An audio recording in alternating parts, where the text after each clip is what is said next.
માં કોઈ સ્વતંત્ર વિચાર કરવા શક્તિ રહે જ નહીં. તો યંત્ર જેમ ચાંપ દબાવવાના પંખો કરે શૂટ કે તરત પેલો કરે, વિચાર હોય જ નહીં. તેથી એ પણ પહેલા એનામાં ક્યારેક ઈચ્છા હતી, લશ્કરમાં આવવાની ઈચ્છા તો હતી. એને ખબર છે લશ્કરમાં તો શું થાય, કવાયત કરવી પડે, શૂટિંગ કરવું પડે, એ બધું કરવાની ઈચ્છા છે ત્યારે જ આવ્યો હશે. તેથી છેવટે ઈચ્છા જ પ્રેરણા કરનારી છે. કોઈ હુકમ કરીએ એ પ્રેરણા કરનાર, નિયોગ ભલે વેદ બધા બહુ હુકમ કરે, આદેશ કરે, આમ કરો, પેલો કરો, ફલાણું કરો, સાચું બોલો, હિંસા ના કરો, એ તો કે દારૂ ના પીઓ કે એમ કહીને શું કહે છે, જયારે કે દારૂ ના પીઓ એટલે શું થયું કે દારૂ તમારા માટે નુકસાન કરનાર છે, બસ એટલું જ કહે છે. પીવું ના પીવું આપણા હાથમાં છે, ભલે નુકસાન કરે તો વાંધો નહીં. એટલે પેલો નાનું બાળક છે ને પેલા ગિરીશ નો, કોણ પેલો વિદિત, તો એને કહેવામાં આવ્યું કે જો જે સારા છોકરાઓ હોય ને એ એવું ના કરે, એ ચોકલેટ હંમેશા બેન ના આપે. હું સારો છોકરો નથી કે છે. તમે શું કરો,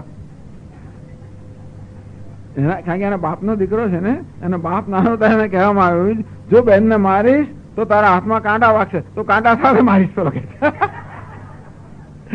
એટલે જે લોકો આવી જાતના એને કરો શું, એટલે ટૂંકમાં માણસે કરવું હોય તો જ કરે, નહીં તો ના કરે. ગમે તે તમે ભય દેખાડતો ના કરે.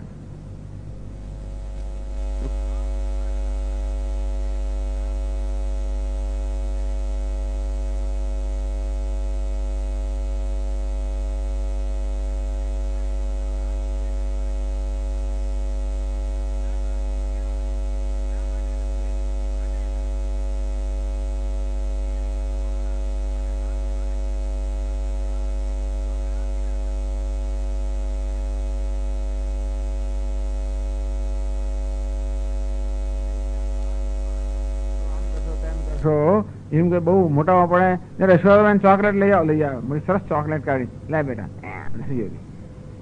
નથી ભાવતું, કહી દે હોય શું કરો તમે, એનો રાગ છે ને. તમે અહીંયા પ્રેરણા ક્યારે કરી શકો, હું આવું એમ કહું તો એ ના પ્રેરણા. ચોકલેટ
કોઈ આપણો કોઈ સમય રહે કશું રહે નહીં.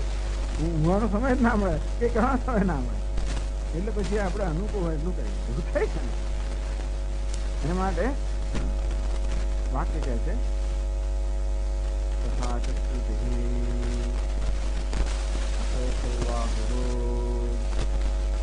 કામમય એવાયમ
જાય છે કે સંકલ્પ જન્મે એ પ્રમાણે કર્મ થાય.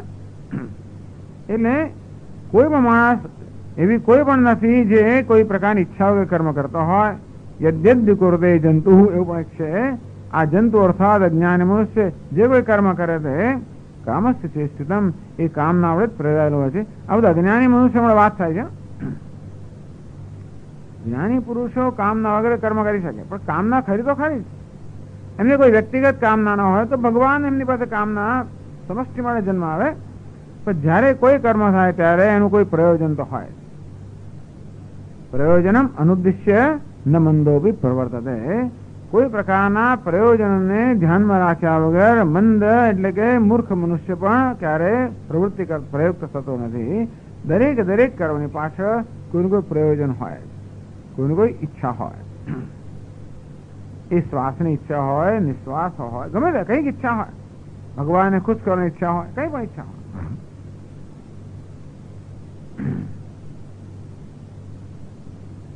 પછી ભગવાન કહે છે એટલે પહેલા કહેવા આવ્યું કે જ્યાં અકામસ્ય ક્રિયા કાચિત ન દૃશ્યતે, જ્યાં કામના નથી ત્યાં ક્રિયા નથી, એમ કરીને વ્યતિરેક કહેવામાં આવ્યો. યદ્યદ્ કુર્તે કર્મ તત્ત કામ ચેષ્ટિતમ, જ્યાં કામ છે ત્યાં ક્રિયા છે, એમ કરીને અન્વય કહેવામાં આવ્યો. અન્વય વ્યતિરેકથી બતાવવામાં આવ્યું કે દરેક ક્રિયા જે છે એ કામનામાંથી જન્મેલી છે. પછી ગીતાનું વાક્ય કહે છે કામ એષ ક્રોધ એષ ઇતિ કામ એષ સર્વલોક શત્રુ યન નિમિત્તા સર્વાનર્થ પ્રાપ્તિ પ્રાણિનામ. ભગવાન અર્જુન કહે છે કે વિદ્યેન મે વૈરિણમ, આ તારો મહાન વૈરી છે.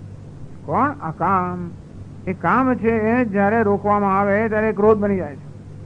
કોઈ કહે કામનાની પૂર્તિને રૂકાવટ કરવામાં આવે ત્યારે ક્રોધ બની જાય. એ તારો મહાન શત્રુ છે.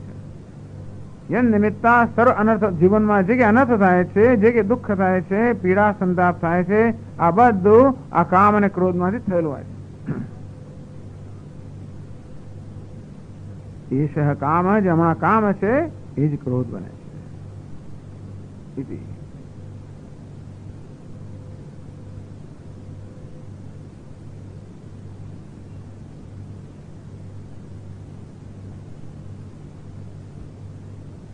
પછી આગળ કથા આવે છે નહુષની. ચાલો આવતા વખતે આપણે જોઈએ.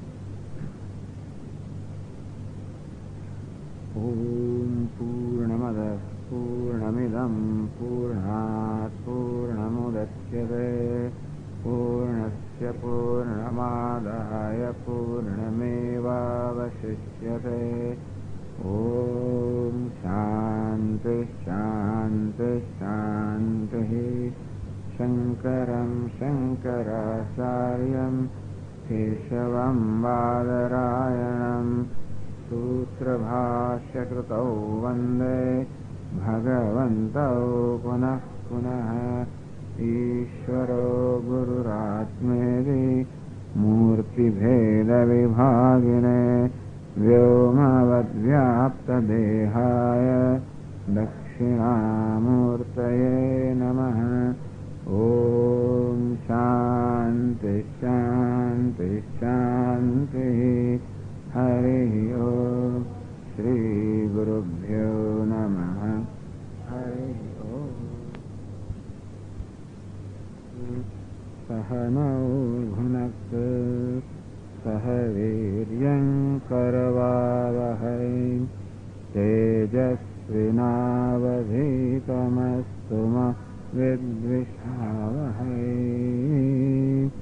ઓમ શાંતિ શાંતિ શાંતિ.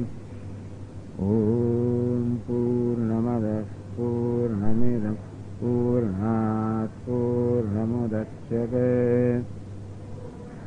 પૂર્ણમાદાય પૂર્ણમેવાવશિષ્યતે. ઓમ શાંતિ શાંતિ શાંતિ.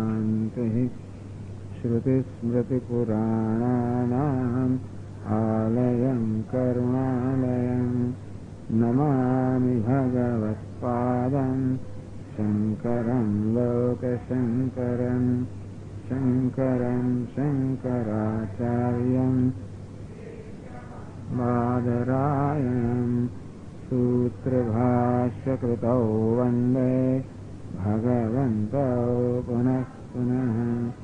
ईश्वरो गुरुरात्मेति मूर्तिभेदविभागिने व्योमवद्व्याप्तदेहाय दक्षिणामूर्तये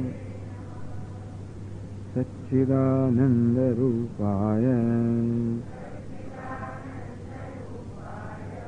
कृष्णाय क्लिष्टकारिणे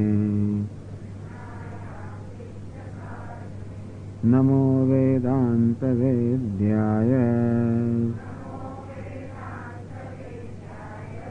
गुरवे बुद्धिसाक्षिणे कृष्णद्वैपायनं व्यासम् सर्वलोकहिते रतम् वेदाब्जभास्करं वन्दे समाधिनिलयं मुनिम् सहस्रमूर्तेः पुरुषोत्तमस्य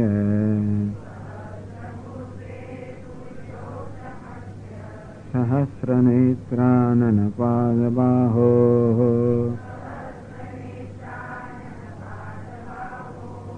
सहस्रनाम्नां स्तवनं प्रशस्तम्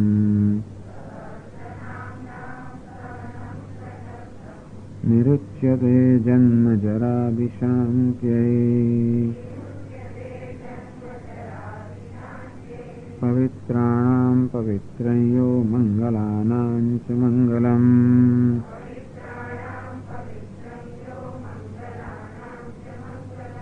दैवतं देवतानां च भूतानां यो व्ययः पिता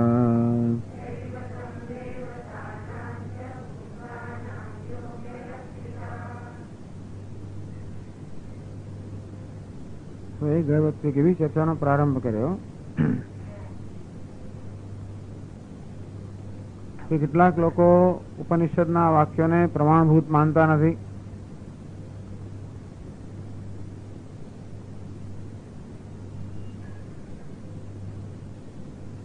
તત્વમસી, અહમ બ્રહ્માસ્મિ વગેરે જે વાક્યો છે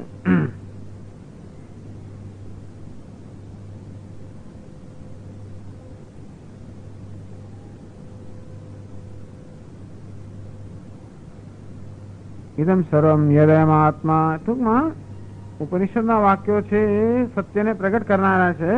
તત્વમસી તે તું છે, તું બ્રહ્મ છે. ઇદમ સર્વમ યદયમાત્મા, આ જે કાંઈ છે સર્વ આત્મા જે છે. આ પ્રકારે જે વસ્તુ સ્થિતિ છે, જે સત્ય છે એને પ્રગટ કરનારા વાક્યો છે. તો મીમાંસકોમાં કેટલાક અનુયાયીઓ પ્રભાકર નામના એક આચાર્ય થી કે અનુયાયીઓ એમ માને છે કે તો જ શબ્દ આપણને જ્ઞાન કરાવી શકે જો એ શબ્દ કોઈક રીતે ક્રિયા સાથે સંકળાયેલો હોય. આમ એક વાક્યના જે બધા શબ્દો છે બધા હંમેશા ક્રિયા સાથે સંકળાયેલા હોય છે. એટલે કંઈક ક્રિયા સંકળાયેલી હોય તો જ શબ્દ કે વાક્ય જ્ઞાન પ્રદાન કરી શકે. એને જ આપણે પ્રમાણભૂત ગણી શકીએ. આમ નાયસ્તુ ક્રિયાર્થત્વાત અનર્થક્યમ અતદર્થાનામ, કે વેદનો મુખ્ય પ્રયોજન છે મનુષ્યને કર્મમાં પ્રવૃત્ત કરવું. અતદર્થાનામ માટે એવા જે વાક્યો હોય જે મનુષ્યને કર્મમાં પ્રેરિત કરતા નથી એ વાક્યો અનર્થક છે, અર્થાત એ કઈ હેતુ સિદ્ધ કરતા નથી, માટે પ્રમાણ નથી એવું કહે. અને એટલે ઉપનિષદના આ જે મહાવાક્યો છે તત્વમસી, તું બ્રહ્મ છે, હું બ્રહ્મ છું, આ વાક્યો તો આપણે કોઈ કર્મમાં પ્રેરિત કરતા નથી. અને આ વાક્યો કોઈ તો કર્મ સાથે સંકળાયેલા પણ એમાં કોઈ કર્મ આવતું જ નથી ને. હું બ્રહ્મ છું, શું કરવાનું? કંઈ કરવાનું નથી. ટૂંકમાં આ બધા વાક્યો દ્વારા કોઈ કરવાનો કોઈ ઉપદેશ નથી, પ્રેરણા નથી. માટે એમના કહેવા પ્રમાણે આ બધા વાક્યો પ્રમાણભૂત ન ગણાય. એને આપણે દલીલ કરવામાં આવી કે ના, એવો કોઈ નિયમ નથી કે કેટલા વાક્યો એવા હોય છે જેને અર્થવાદ કહેવામાં આવે. એ બધા પણ માત્ર ભૂતાર્થવાદ જે થઈ ગયેલી વસ્તુને કહેનારા છે, પણ એ પ્રમાણભૂત ગણાય છે. અને એટલે ગઈ વખતે આપણે ચર્ચા કરી કે ક્રિયાપદો બે પ્રકારના હોય છે. એક ક્રિયાપદ એવું હોય છે જેમાં ક્રિયા સંકળાયેલી હોય, બીજું કહેવાય ક્રિયાપદ પણ કોઈ પ્રકારની ક્રિયા હોતી નથી. એવા કેટલાક ક્રિયાપદો છે જે સ્વભાવને પ્રગટ કરનારા હોય. સૂર્ય પ્રકાશે છે એમ જયારે આપણે કહીએ ત્યારે સૂર્ય પ્રકાશવા માટે કોઈ પ્રયત્ન કરવાનો હોતો નથી. ભલે આમ પ્રકાશ હોય ક્રિયા તો કહેવાય, પણ સૂર્ય પ્રકાશે છે માટે સૂર્ય કોઈ ક્રિયા કરવાની હોતી નથી. સૂર્ય પ્રકાશે વાક્ય આપણને જ્ઞાન કરાવનારું જ છે. એટલે એવો કોઈ નિયમ નથી કે ક્રિયા સંકળાયેલી હોય તો જ વાક્ય જ્ઞાન કરાવનારું નીવડે. માટે ઉપનિષદના વાક્યો જે માત્ર સિદ્ધ અર્થને વસ્તુ જે છે તેવી પ્રગટ કરનારા છે એ પણ પ્રમાણભૂત વાક્યો છે. તદુપરાંત એ પણ કહેવામાં આવ્યું કે વેદના વાક્યો કે આપણને કર્મમાં પ્રેરિત કરતા નથી. આપણા મનમાં રહેલો રાગ દ્વેષ આપણે કરવામાં પ્રેરિત કરે છે. એવું બની શકે કે આપણને કોઈ કશું કહે ત્યારે આપણામાં રહેલા રાગ દ્વેષ ઉત્તેજિત થાય અને આપણે કર્મ કરીએ. તો પેલા એ કહ્યું એટલા માટે નહીં, પરંતુ મારે કરવું છે એટલા માટે. ઘણા કહે છે ને તું કહે છે એટલે નથી કરતો, મારે કરવું છે એટલે કરું છું. તું કહીશ એટલે કરું એવું કઈ નથી, મારે કરવું હોય તો કરીશ એમ કે ને ઘણી વાર. ઘરમાં આવા સંવાદો વારંવાર સંવાદ હોય છે ને. હંમેશા કોઈને કરવું હોય તો જ કરે એવો નિયમ છે. વેદાંતી લોકો એવું કહે છે. ટૂંકમાં બીજું કોઈ કહે મારે કોઈ કરે એવું હોય હોતું જ નથી. માણસે કરવું હોય તો કરે. એ ક્યારે કરે? એના પોતાનામાં કોઈ રાગ દ્વેષ હોય ત્યારે જ કરે. આપણા કહેવાને કારણે એનો કોઈ રાગ કે દ્વેષ ઉત્તેજિત થયો હોય તો એ રાગ દ્વેષ પ્રેરણા કરતો હોય છે, આપણે કહેવાથી પ્રેરાય નહીં. તેવી રીતે વેદ પણ ધારો કે આપણને આદેશ આપતા હોય કે બ્રાહ્મણે ફલાણું કર્મ કરવું ને ક્ષત્રિય બીજું કર્મ કરવું ને આમ આ વખત પહેલા ના કરવું ને આના પછી જ કરવું. આ બધા આદેશોનું પાલન કોણ કરે? એ આદેશોના પાલનથી કશું લાભ થાય છે એવું કોઈ માનતા હોય તો કરે, અથવા આદેશનું પાલન નહીં કરવાથી મને ગેરલાભ થશે માટે કરવું. બે રીતે કરીએ ને. કશું કરીએ છે એના માટે કરવાથી લાભ થતો હોય તો, નહીં તો ધમકી હોય નહીં કરું તો આમ થશે એટલે સજા થાય. તો ક્યાં તો સજામાંથી બચવા માટે કરતા હોઈએ અથવા તો કઈ લાભ મળતો તો કરતા હોઈએ, બાકી કોઈ ના કરે. સજા માટે દ્વેષ છે માટે કરીએ, લાભ માટે રાગ છે માટે કરીએ. આ બધા જ કર્મો સામાન્ય મનુષ્યના બધા જ કર્મો રાગ દ્વેષથી પ્રેરણા થતા હોય છે. એટલે તમે એમ કહેતા હો કે વેદના વાક્યો ક્રિયાપરક છે માટે પ્રમાણભૂત છે, તમારી માન્યતા જ ખોટી છે. આમ નાયસ્ય ક્રિયાર્થત્વાદ કે વેદ બધા વેદ મનુષ્યને કરવા પ્રેરિત કરનારા છે માટે પ્રમાણભૂત છે કે ના? વેદ માત્ર આપણે બોધ આપનાર છે. એમ જયારે કહે કે સત્ય બોલવું જોઈએ જુઠ્ઠું ન બોલવું જોઈએ ત્યારે એનો એવો જ કરવાનો કે જુઠ્ઠું બોલવામાં આપણને હાનિ રહેલી છે, સત્ય બોલવામાં લાભ રહેલો એવું જ્ઞાન કરાવનાર એ બધી વાત કરી. હવે બીજી ચર્ચા આગળ કરે છે 39મા પાના પર છેલ્લા પેરેગ્રાફમાં. અન્ય પરાણામ અપી મંત્રાર્થવાદાનામ પ્રામાણ્યમ અંગીકર્તવ્યમ તેષામ અપ્રામાણ્ય કથનેન ઉર્ગત્વમ ગતવાન નહુષઃ. આ બધી બહુ ટેકનિકલ વસ્તુઓ છે, પણ મંત્ર અર્થવાદાનામ તો વેદના કેટલાક વાક્યોનું સ્વાર્થે તાત્પર્ય હોય છે, બીજા કેટલામાં પરાર્થે તાત્પર્ય હોય છે. એટલે એને કહેવાનો ભાવ એ છે કે કેટલાક વાક્યો જેવા છે તેવા સીધા અર્થ લેવાના હોય છે અને બીજા કેટલાક વાક્યો છે ને એ કંઈક આડી રીતે કહેતા હોય છે. ઘણી વાર આપણે પણ એવા શબ્દ પ્રયોગ કરતા હોઈએ છીએ, કહેતા હોઈએ કંઈક અર્થ બીજો થાય એવું ઘણી વાર થતું હોય છે ને. આપણે રોજબરોજના વ્યવહારમાં પણ એની પાસે કંઈક ઘણી વાર શું કરતા હોય છે, આપણે કશી વસ્તુનું વખાણ કરીએ કે જો રોજ નિશાળ જવાથી શું થાય, નિશાળમાં કેવું સરસ હોય, માસ્તર કેવું સરસ ભણાવે, ફલાણું કરે, ઢીકણું કરે, આવું બધું આપણે નિશાળે જવામાં ત્યાં ભણવામાં એક સરસ ચિત્ર આપણે ખડું કરીએ બાળક છે ને માટે એને નિશાળમાં જવા પ્રેરિત કરવા માટે. ખાલી નિશાળના વખાણ કરવાનો આપણો એમાં પ્રયોજન નથી, પરંતુ નિશાળે જવા પ્રેરિત કરવાનું પ્રયોજન છે ને. તેમ ક્યારેક કશી વસ્તુ નિંદા કરતા હોઈએ, જો આ બહાર પેલું છે ને ભેળપૂરી ખાય તો આમ થાય ને પેલું થાય ને ફલાણું થાય ઢીકણું થાય ને મરડો થાય કમળો થાય ને એવું જાત જાતનું કહીએ. એમાં પણ આ વ્યક્તિને એ બધું ખાવામાંથી આપણે એને દૂર રાખવા માંગીએ છીએ. એટલા માટે કશીક વસ્તુની નિંદા કરીએ છીએ. ઘણી વાર આપણે વ્યવહારમાં પણ કશાકની પ્રશંસા કરતા હોઈએ. શેના માટે? પ્રશંસા કરવા ખાતર નહીં, તો પ્રશંસા કરીએ એટલે પેલો પ્રેરાય એ વસ્તુ કરવા માટે, એટલા માટે. એટલે ખરેખર એને પ્રેરિત કરવાની એની પાસે પ્રયોજન હોય છે. એમ કહે કે તું જા તો નહીં જાય, ઘણી વાર સીધું સીધું કહ્યું તો ના જાય, સીધા કાન ના પકડા, આડા પકડે, ઘણા એવા હોય છે ને. એટલે એમની સાથે એ રીતે કામ લેવું પડે. બધું ઘરમાં લોકો જાણતા હોય છે, કોની પાસે કેમ કામ લેવું આ બધું જાણતા હોય છે. માતાઓ ખાસ જાણતી હોય છે આ બધું. ટૂંકમાં બાળકોને ઉછેરવાને કારણે એમનો ઘણી કુશળતા આવી ગઈ હોય છે, અને કેવી રીતે કામ લેવું, ક્યાં એને પ્રયુક્ત કરવો, શેમાંથી એને વિયુક્ત કરવો. આમ કેટલીક વસ્તુ કરવા માંગતા હોઈએ અને કેટલાકમાંથી આપણે એને દૂર રાખવા માંગતા હોઈએ. આપણે લાગે કે એમ કરવાથી એનું ભલું થશે તો આપણે એને કરવા માંગે, આપણે કહીએ તો ના કરે, સીધે સીધું. માટે જે કરવા માંગીએ છીએ એની પ્રશંસા કરીએ, માટે એના લોભથી પેલો પ્રેરાય ને પછી કરે. અથવા જે ન કરવું જોઈએ આપણે કે ના કરીશ તો એવું પછી માને નહીં. એટલા માટે કરવાથી જે ગેરલાભ થતો હોય કે નુકસાન થતું હોય એનું બહુ આમ એકદમ મોટું વર્ણન કરીએ, વધારે વર્ણન કરીએ હોય એના કરતા. જેને પ્રશંસા કરીએ ને ત્યારે એવી આમ બઢાવી ચડાવીને કરીએ કે પેલો એકદમ એનાથી પ્રેરિત થઈ જાય. એને નિંદા કરીએ ને પેલા ભેળપૂરી ને પાણીપુરી ખાવાની, આપણે એને ન ખાવા દેવો હોય તો એવી નિંદા કરીએ કોઈ દાડો ફરી જાય જ નહીં ત્યાં આગળ. એટલા માટે ટૂંકમાં હોય એના કરતા વધારે નિંદા કરીએ કે હોય એના કરતા વધારે પ્રશંસા કરીએ. શેના માટે? એમાં પ્રશંસા કે નિંદામાં આપણું તાત્પર્ય નથી. આપણું તાત્પર્ય પેલાને કરવા પ્રેરિત કરવામાં કે નિવૃત્ત કરવામાં છે. વેદમાં પણ આ પ્રકારની પદ્ધતિ અપનાવવામાં આવે છે.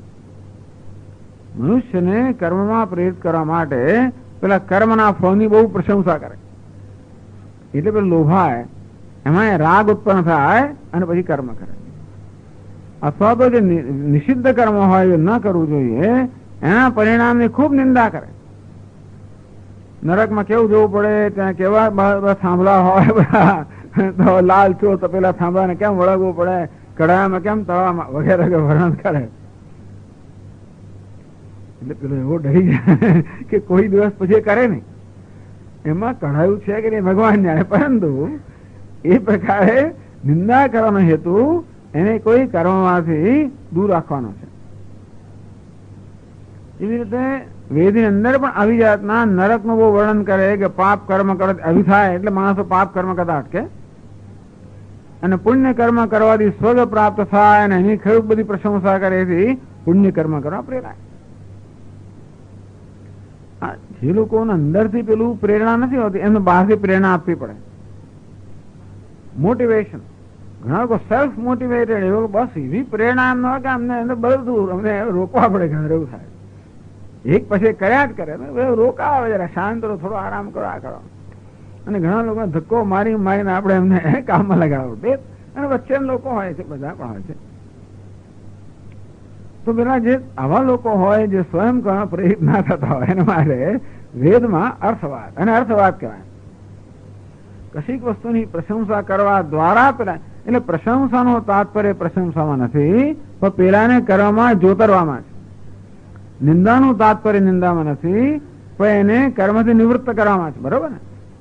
એને કહે કે પરાર્થે તાત્પર્ય, એટલે તો પ્રશંસાનું તાત્પર્ય સ્વાર્થમાં સ્વયં પ્રશંસામાં નથી, પરંતુ વિધિમાં છે, એને નિયુક્ત કરવામાં છે. એને કહેવાય કે આ પ્રશંસા કેમ થઈ? પોતાના માટે ને બીજા કશાક માટે. અને અર્થવાદ કહેવાય. એટલે કહ્યું અન્ય પ્રાણામ આપી. અર્થવાદ જે છે એ સીધા પ્રમાણભૂત નથી, પરંતુ વિધિમાં કે નિષેધમાં મદદરૂપ થવા માટે પ્રમાણભૂત છે. મંત્રાર્થવાદાનામ, મંત્ર પણ એવો હોય છે કે ઘણા મંત્રો છે ને પ્રમાણભૂત કેમ છે? કારણ કે કર્મમાં એમનો ઉપયોગ છે. ઘણા બધા મંત્રો જે છે સંહિતાની અંદર મોટા ભાગના એ બધાને પ્રમાણ કેમ ગણે? કારણ કે પછી બ્રાહ્મણ વિભાગમાં જે કર્મનું વર્ણન કરવામાં આવ્યું, જેમ પુરુષ સૂક્ત હોય એનો પ્રયોગ હોમમાં થતો હોય વગેરે થતો હોય એટલા માટે એનું પ્રામાણ્ય છે. અન્ય પરિણામ તો કારણ કે મીમાંસક લોકો એવા કર્મ જડ છે ને કે કર્મની સાથે સંબંધ ના હોય અને એમને કોઈ રસ જ નથી કે આ બધા કામો છે. એટલે આપણે બતાવવું પડે કે આ કર્મ સંબંધિત છે, સંબંધિત છે, સંબંધિત છે. અને ઉપનિષદ તો સંબંધિત નથી એટલે એ તો છોડી જ દે લોકો. આપણે કે નહીં નહીં એવો નિયમ નથી કે કર્મ સંબંધિત હોવું જોઈએ. અહીંયા ચર્ચા ચાલે છે. અહીં દલીલ એ છે કે સમગ્ર વેદ પ્રમાણભૂત છે એવું આપણે પેલા લોકોને કહીએ છીએ. એટલે કેટલાક વાક્યો સીધા સીધા કરવામાં પ્રેરિત કરનારા હોય જેમ વિધિ નિષેધિત પ્રમાણભૂત છે એટલું જ નહીં, પરંતુ એ વિધિને કે નિષેધને મદદરૂપ કરનારા હોય એ વાક્યો પણ પ્રમાણભૂત છે. તેષામ અપ્રામાણ્ય કથનેન ઉર્ગત્વમ ગતવાન નહુષ. નહુષ નામનો એક મોટો રાજા હતો, એને સાપ થવું પડ્યું. કેમ સાપ થવું પડ્યું?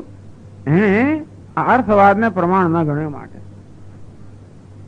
અર્થવાદને પ્રમાણ ન ગણ્યો માટે આ નહુષને સાપ થવું પડ્યું. તો આગળ કહે છે તત્કથમ, એ કઈ રીતે? જો નહુષની કથા તમને કદાચ ખબર હશે, નહુષ નામનો એક બહુ મોટો રાજા હતો અને પાંડવો જે કુળમાં હતો એ કોનો જ પૂર્વજ હતો. એ નહુષ રાજાએ 100 અશ્વમેધ યજ્ઞ કર્યા હતા. આ બાજુ શું થયું કે ઇન્દ્રએ વૃત્રાસુરનો વધ કર્યો. આ વૃત્રાસુર બ્રાહ્મણનો પુત્ર હતો. એના પિતાએ ઇન્દ્રનો વધ કરવા માટે જ વૃત્રાસુરને ઉત્પન્ન કર્યો હતો. બ્રાહ્મણનો પુત્ર હતો. પછી ઇન્દ્રે છેવટે દેવતાઓએ દધીચી ઋષિને વિનંતી કરીને એમના હાડકામાંથી વજ્ર બનાવડાવ્યું. એ વજ્ર દ્વારા પછી વૃત્રાસુરનો વધ થયો. પણ છેડો બ્રાહ્મણનો વધ થયો ને, બ્રહ્મ હત્યાથી ઇન્દ્રને બ્રહ્મ હત્યાનો પાપ લાગ્યું. એટલા માટે પ્રાયશ્ચિત કર. ઇન્દ્ર બહુ લજ્જિત થઈ ગયો. એટલા માટે સ્વર્ગમાંથી જતો રહ્યો અને માન સરોવરની અંદર એક કમળની અંદર કમળની નાળ જેવું એક સાપોલિયું થઈને ત્યાં છુપાઈ ગયો. કોઈ એનું પકડી જ ના શકે, કોઈ એને મેળવી જ ના શકે, શોધી જ ના શકે. સ્વર્ગ તો ઇન્દ્ર વગરનું થઈ ગયો. રાજા વગરનું તો રાજ્ય ચાલે નહીં. દેવતાઓ બધા વિચારવા મળે કે શું કરવું હવે. દેવતાઓ ઋષિઓ બધાએ વિચાર્યું કે શું કરવું. ત્યારે હવે આ નહુષ રાજા જે હતો એને 100 અશ્વમેધ યજ્ઞ કર્યા હતા. તો જે 100 અશ્વમેધ યજ્ઞ કરે ઇન્દ્ર બનવા માટે અધિકારી બને. ઇન્દ્રનું એક નામ શતક્રતુ. ઇન્દ્રનું એક નામ છે શતક્રતુ. 100 ક્રતુ અર્થાત 100 યજ્ઞ અશ્વમેધ યજ્ઞ એને કર્યા છે. શતમખ, શતક્રતુ આ બધા નામ છે ઇન્દ્રના. એટલે પછી હવે પેલો ઇન્દ્ર ના રહ્યો માટે નહુષને ઇન્દ્ર તરીકે સ્થાપવામાં આવ્યો. ઇન્દ્ર એટલે પછી નહુષ ઇન્દ્ર બની ગયો, દેવતા સ્વર્ગનો રાજા બની ગયો. પણ નહુષ બહુ કામાંધ હતો. બધી અપ્સરાઓ તો એને આપવામાં આવી છતાં પણ ઇન્દ્રની પત્ની હતી શચી ઇન્દ્રાણી, એના પર એની નજર હતી. એટલે એને તો કહેવડાવ્યું ઇન્દ્રાને કે ભાઈ મારી સાથે લગ્ન કરો, મારી પાસે આવી જાઓ વગેરે વગેરે. ઇન્દ્રાણી વિચારવું પડી કે શું કરવું આને. એટલે કોઈક એને સલાહ આપી કે એક કામ કર, આ નહુષ એટલો કામાંધ છે તું કઈ છે કરશે. નહુષને કહો કે બીજો મારે તો એવી શરત છે, મને એવું ગમે જરૂર તમે જયારે મને કહેતા હો કે મારે તમારી સાથે લગ્ન કરવા કે તો પ્રશ્ન જ નથી, તમે ઇન્દ્ર છો, હું જરૂર, પરંતુ મને એવું ગમે કે તમે પાલખીમાં બેસીને અહીં આવો અને એ પાલખી પેલા ઋષિ મુનિઓ ઉપાડતા હોય. કોઈ કહેલું કે એવું કરવા દે ને એટલે એનું કાટલું થશે. ઋષિ મુનિઓ પાલખી ઉપાડે શું થવાનું હતું. ઋષિ મુનિઓ પાલખીઓ એમની પાસે પાલખી ઉપડાવીને તમે આવો પછી હું તમને વરીશ.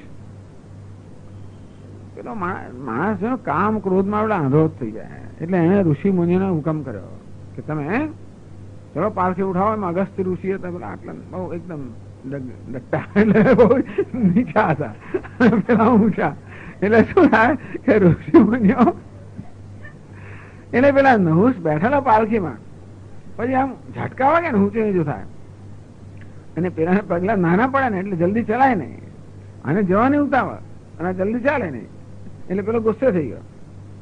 સર્પ સર્પ જલ્દી ચાલ એમ કહેવા માંગે. એક કથા એવી છે કે અગસ્ત્ય ઋષિ સર્પ સર્પ સ્વરૂપ એટલે જવું, સરકવું. સર્પ સર્પ અર્થાત તમે જલ્દી જાઓ એટલે અગસ્ત્ય ઋષિ કે તું સર્પ સર્પ સર્પ થા એવી જાતમાં એક એવી કથા છે. મહાભારતમાં કથા જરા જુદા પ્રકારની છે. તો આ રીતે જયારે આ નહુષ રાજા આ ઋષિઓ અને બધાની પાસે પાલખી ઉચકાવીને જતો હતો ત્યારે શું થયું એની કથા આ શ્લોકોમાં કહી છે. 40મા પાના પર થયું છે.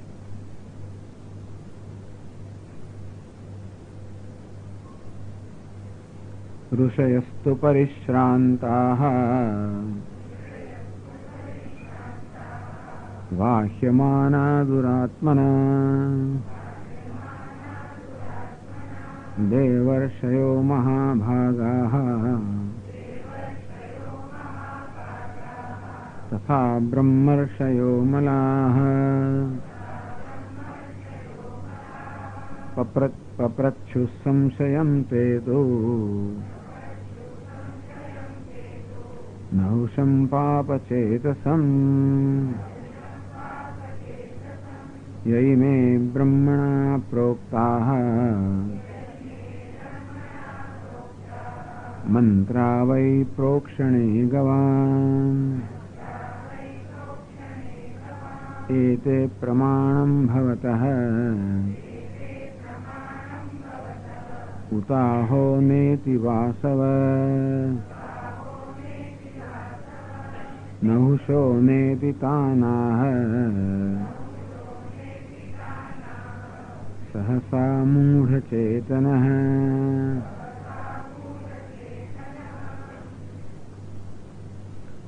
ઋષયસ્તુ પરિશ્રાંતાઃ આ ઋષિ વાહ્યમાનાઃ દુરાત્મના નહુષેણ આ દુષ્ટ બુદ્ધિ નહુષ વડે એની પાલખી જેમ કે ઉચકાવવામાં આવી રહી તેવા ઋષિઓ. ઋષયસ્તુ પરિશ્રાંતાઃ તો આ દુષ્ટ બુદ્ધિ નહુષ વડે વાહ્યમાનાઃ જેમની પાસે પોતાની પાલખી ઉચકાવવામાં આવતી તેવા ઋષિઓ પરિશ્રાંતાઃ થાકી ગયા બિચારા. તે ઋષિઓનું કામ છે પાલખી ઉચકીને જવું. દેવર્ષય મહાભાગ એટલા બધા દેવર્ષિઓ હતા અત્યંત મહાભાગ્યશાળી. મહાભાગ એટલે અત્યંત મહા પુરુષો દેવર્ષિઓ બ્રહ્મર્ષિઓ અને ઋષિઓ. એમાં ઋષિઓ હતા, દેવર્ષિઓ હતા, બ્રહ્મર્ષિઓ હતા, અત્યંત ભાગ્યશાળી. અમલાહા અત્યંત પવિત્ર. આવા ઋષિઓ જેમની પાસે પાલખી ઉચકાવાઈ રહી હતી એ ઋષિઓ બિચારા થાકી ગયા. ચાલો એટલે થોડો સત્સંગ. પપ્રચ્છુઃ સંશયં તેતુ એ ઋષિઓએ પોતાનો એક સંશય છે એ નહુષની સમક્ષ પ્રગટ કર્યો. નહુષમ પાપ ચેતસમ આ નહુષ જે પાપ ચેતસ હતો અર્થાત પાપી ચિત્ત વાળો હતો એની સમક્ષ એમને પોતાનો એક સંશય રજૂ કર્યો. ये में ब्रह्मणा प्रोक्ता मंत्रा वै प्रोक्षणे गवाम કે હે નહુષ બ્રહ્મ એટલે કે વેદ આ વેદ ની અંદર ગવામ પ્રોક્ષણે આ ગાયોનું પ્રોક્ષણ કરવા માટે જયારે કોઈ દ્રવ્યને કે વસ્તુને પવિત્ર કરવી હોય ત્યારે પવિત્ર જળથી પ્રોક્ષણ કરવામાં આવે. ઘણી વાર કરે છે ને શાસ્ત્રી આમ જળ છાંટતા હોય આમ બધાને બધા લોકો પછી તરત ઉભા રહી જાય કારણ કે એ મંત્ર થી પવિત્ર થયેલું જળ હોય છે પ્રોક્ષણ કરવામાં આવે. આપણે પૂજા કરી ત્યારે પણ પેલા કળશની અંદર આપણે દેવતાનું આવાહન કરીએ એ જળનું પછી ઓમ ભૂર્ભુવઃ બધા પ્રોક્ષણ કરતા હોય ને પવિત્ર કરવા માટે. તો ગવામ પ્રોક્ષણ આ ગાયોનું પ્રોક્ષણ કરવા માટે જે મંત્રો વેદમાં કહેવામાં આવ્યા છે એ તે પ્રમાણમ ભવતઃ ઉતાહો ન ઇતિ વાસ હે વાસવ હે ઇન્દ્ર. નહુષને ઇન્દ્ર કેને બોલાવે છે હે ઇન્દ્ર. તો વેદની અંદર ગાયોના પ્રોક્ષણ માટે જે મંત્રો કહેવામાં આવ્યા છે એના પ્રમાણભૂત માનો છો કે નહીં? આ મંત્રો એવા છે ગાવઃ નહીં દેવાંશ યા વિરીયતે દદાદિ છે તો જે પશુઓ વડે, જે ગાયો વડે દેવતાઓ યજ્ઞ કરે છે, હોમે છે, દાન કરે છે. ગાવ સોમસ્ય પ્રથમસ્ય ભક્ષ્ય. આ ગાય છે, ગાયો જે છે ને એ સોમનું ભક્ષ્ય છે એમ કે ગાયોને ત્યાં ભક્ષ્ય બતાવી મંત્રમાં, તૈત્રીય બ્રાહ્મણમાં પૂછ્યું કે આ છે ને અર્થવાદના મંત્ર છે. એમાં ગાયોનું આહુતિ આપવાનું કહ્યું છે, બલિ આપવાનું કહ્યું છે કે ગાયોનું ભક્ષણ કહ્યું હોય, પણ એ કઈ મંત્રવાદ છે. ખરેખર તો આ ગાયનું ભક્ષણ કે ગાયનો બલિ એટલે ખરેખર તો એવું કઈ ખાલી મધુપર્ક જ આપવાનો છે. એટલે આ મંત્રો જે છે એનો સીધે સીધો અર્થ લેવાનો. અર્થવાદ એટલે કે એ દ્વારા બીજું કઈ કહેવામાં આવે છે, ગાયનો વધ કરવાનું કહેવામાં નથી આવતું, પણ એનો સીધો અર્થ શું થાય? ગાયનો વધ થાય. એટલે નહુષને પૂછ્યું કે આ મંત્રોને તમે પ્રમાણભૂત માનો છો કે નહીં? તો નહુષ શું કહે? ગાવશ્ચ બ્રાહ્મણાસ્યવ કુલમ એકમ દ્વિધા કૃતમ. કે જો આ ગાયો અને બ્રાહ્મણ જે છે એક જ કુળના બે સંતાનો છે, ગાયો અને બ્રાહ્મણ. એકત્ર મંત્રાસ તિષ્ઠંતી હવે એકત્ર તિષ્ઠતી. તો બ્રાહ્મણમાં મંત્રો રહેલા છે, ગાયોમાં હવિષ. આપણે યજ્ઞ કરવો હોય તો બે વસ્તુ જોઈએ ને, હવિષ જોઈએ જે અર્પણ કરવાનું હોય, અને મંત્ર જેના દ્વારા અર્પણ કરવામાં, જેની વડે અર્પણ કરવામાં આવે. તો બ્રાહ્મણનો ગાયો એક જ કુળની છે, એક જ કુળના બે સંતાનો છે. બ્રાહ્મણોમાં મંત્રો રહેલા છે અને ગાયામાં હવિષ. ક્યાં ગાય આપણને દૂધ આપે, એમાંથી દહીં, ઘી બધું બનતું હોય છે ને. કે બળદ જે હોય છે એ ખેતીમાં કામ લાગે એટલે આપણને પેલું અન્ન મળે, જે પણ આપણે દેવતાને અર્પણ કરતા હોઈએ. એની શાસ્ત્ર પ્રામાણ્ય બ્રાહ્મણવદ ગવામ અવધ્યત્વ નવું છે કહ્યું કે નહીં ભાઈ? આ ગાયોનો વધ કરવાનામાં કહ્યું તો ખોટું છે. વેદના પેલા મંત્રોમાં ગાયોનો વધ કરે તો ખોટું છે. કારણ કે જેમ બ્રાહ્મણ અવધ્ય છે તેમ કુલમ એકમ દ્વિધા કૃતમ એવું કહ્યું છે. એક જ કુળના બે છે, બ્રાહ્મણ ને ગાય. તો બ્રાહ્મણ જ અવધ્ય હોય તો ગાય પણ અવધ્ય છે. તો જે મંત્રમાં ગાયના વધનું સૂચન કરવામાં આવ્યું છે એ મંત્ર પ્રમાણભૂત ના કહેવાય એવું કહી દીધું. ઇતિ વેદમ પ્રમાણી ચકાર. તો આ પ્રકારે એને વેદના પેલા મંત્રને સ્વીકાર્યો નહીં અને પ્રમાણભૂત ના ગણ્યો. નવશો નિદિતાનાહ સહસા મૂળ ચેતન. આ મૂળ ચેતન એટલા માટે કહ્યો, એનું ચિત્ત મોહિત થઈ ગયું હતું, એને વિચાર્યું નહીં. આ ઋષિઓ જરા પ્રકારે પૂછી રહ્યા છે, એની પાછળ કંઈક ગંભીર પ્રયોજન હોવું જોઈએ એવું જરાય વિચાર્યા વગર એને સીધું સહસા તરત ના, હું નથી સ્વીકારતો. વેદના મંત્રોને એને પ્રમાણભૂત સ્વીકારવા ના પડે. એટલે આગળ છે ઋષય ઊચુ અધર્મે સંપ્રવૃત્તસ્ત્વમ ધર્મં ચ વિજિઘૃક્ષસી પ્રમાણમેતદસ્માકં પૂર્વં પ્રોક્તમ મહર્ષિભિઃ. તો ઋષિઓએ નહુષને કહ્યું અધર્મે સંપ્રવૃત્તસ્તમ. એ નહુષ અત્યારે તો અધર્મમાં પ્રવૃત્ત થયેલો જ છે. આ બધા ઋષિઓ વડે, દેવર્ષિઓ, મહર્ષિઓ વડે તો આ પાલખી ઉચકાવેલો છે એમ કે અધર્મમાં પ્રવૃત્ત થયેલો જ છે. તદુપરાંત વેદના મંત્રોને પ્રમાણભૂત ન કરવાને કારણે ધર્મમ છે વિજિઘૃક્ષસી વિજિહાતમિચ્છસી. અને ધર્મનો પણ ત્યાગ કરવા ઈચ્છી રહ્યો છે. અધર્મમાં પ્રવૃત્ત થયેલો છે અને વેદના મંત્રોને અપ્રમાણ ગણીને ધર્મનો ત્યાગ કરવા તૈયાર થઈ ગયો છે. પ્રમાણમેતદસ્માકં પૂર્વમ પ્રોક્તમ મહર્ષિભિઃ.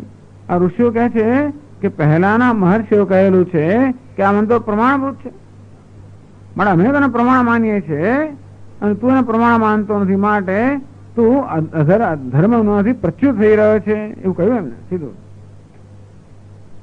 પછી આગળ કહે છે અગસ્ત્ય ઉવાચ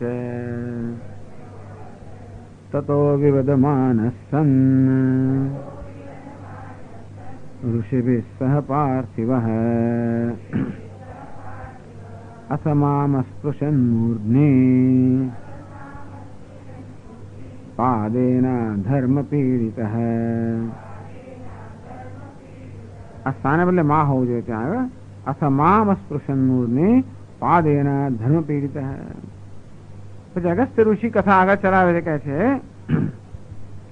આ પ્રકારે નહુષ ને ઋષિઓ વચ્ચે વિવાદ થયો. ઋષિઓ એમ કે આ મંત્ર પ્રમાણભૂત છે, નહુષ કે પ્રમાણભૂત નથી. એ નહુષ ને ન કહેવાની પાછળનું પ્રયોજન હતું, એમને નહીં, છતાંય પણ અભિમાની હતો. પોતે જે માનતો હતો એને જ એ પ્રમાણભૂત માનતો હતો, અને તેથી ઋષિઓએ કહ્યું છતાં પણ સ્વીકાર્યો નહીં. એમ કરીને વેદના આ અર્થવાદને એને અપ્રમાણભૂત ગણ્યા. તતો વિવિધ માણસન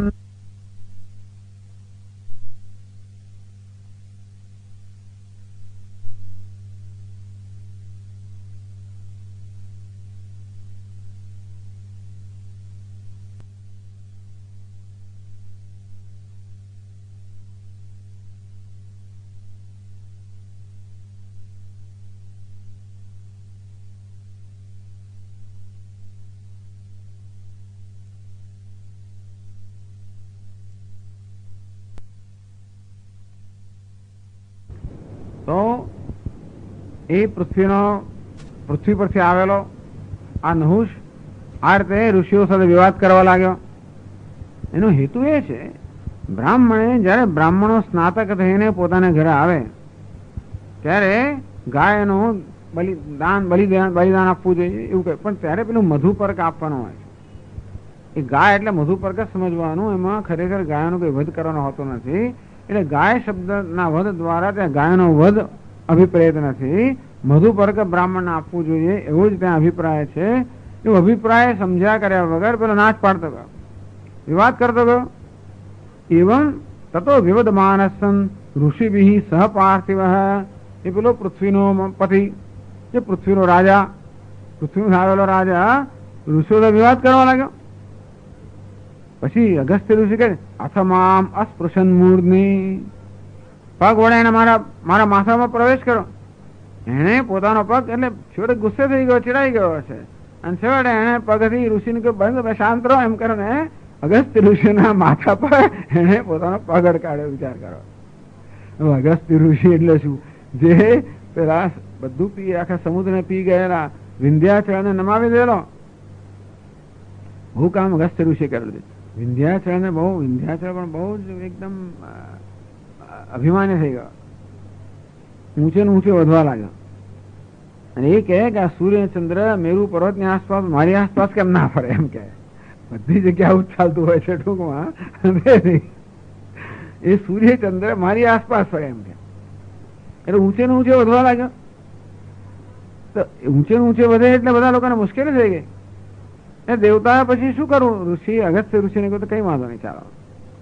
તો અગસ્ત્ય ઋષિ ઉત્તર દક્ષિણમાં જતા હતા ત્યારે ઋષિનું સન્માન કરવું જોઈએ, એટલે વિંધ્યાચળ પર્વત એમાં નમસ્કાર કર્યા, નમ્યો કે હું પાછો ના હોઉં ત્યાંથી ઉભો ના થઈ.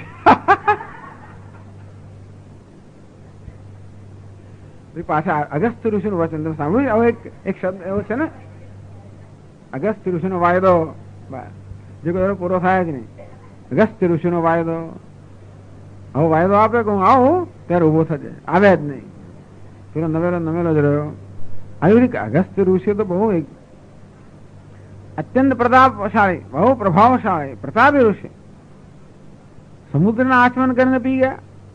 એનો વારંવાર શંકરાચાર્યમાં ઉલ્લેખ કરતા હોય છે કે ભાઈ આજકાલના બ્રાહ્મણોને આપણે હંમેશા પૂજનીય માનીએ કે અગસ્ત્ય ઋષિના વંશજો છે ને, ભલે ને ઇદાનીંતન બ્રાહ્મણ, અત્યારના બ્રાહ્મણો પણ પૂજનીય કહેવાય, કારણ કે ભાઈ અગસ્ત્ય ઋષિ બ્રાહ્મણ હતો અને સમુદ્ર પી ગયો, આ બ્રાહ્મણ છે, આને પણ આપણે પૂજનીય માનો એવી રીતે.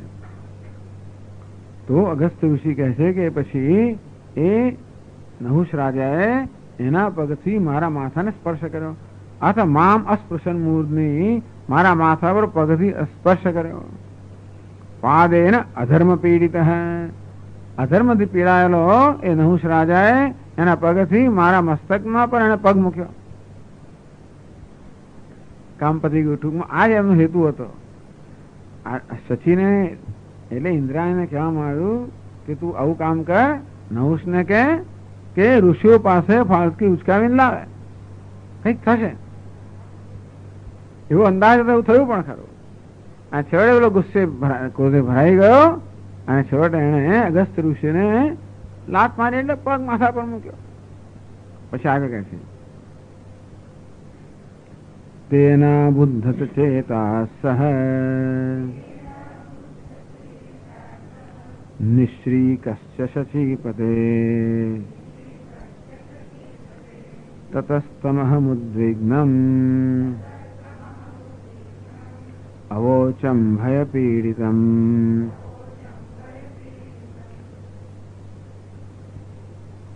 જો ઋષિના માથા પર પગ મૂક્યો કે તરત હત ચેતા સહભૂત. એ આવા ઇન્દ્ર પાછળ વર્ણન કરવામાં આવે, ઇન્દ્ર પાછળથી આવી ગયેલો એના વર્ણન કરવામાં આવે છે. એને કારણે એની બુદ્ધિ નષ્ટ, અચેતા એટલે નષ્ટ બુદ્ધિ, એની બુદ્ધિ નાશ પામી ગઈ.